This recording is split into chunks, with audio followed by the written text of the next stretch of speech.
স্ত্রী সাবিকুন নাহার এবং তিনি তাদের দুজনের মধ্যে বিচ্ছেদ হয়েছে, তালাক হয়ে গেছে, খুলাসা হয়ে গেছে, বিয়ে বাতিল। এখন একজন বলতেছে দোষ কার, আবু তো আদনানের নাকি তার স্ত্রী সাবিকুন নাহারের?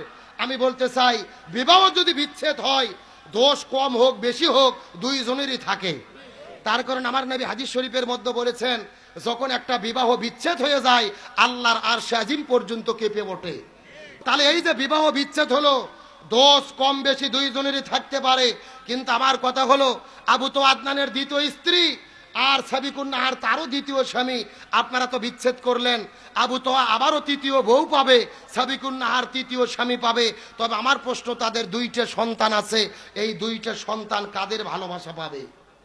আজকে এদের ব্যাপারে কেউ কথা বলতেছে না। আরে ভাই, চাইলে বিয়ে পড়ানো যায়, বিচ্ছেদ করানো যায়, স্ত্রী স্বামী পাবে, স্বামী স্ত্রী পাবে। এই যে দুইটা সন্তান আর বাবা মার ভালোবাসা পাবে না, এতিমের মতো বাবা মা থাকতেই তারা জীবন যাপন করবে, এই দুইটা সন্তানকে কে ভালোবাসা দেবে? তার মানে বোঝা যায় তালাক কখনো সমাধান হতে পারে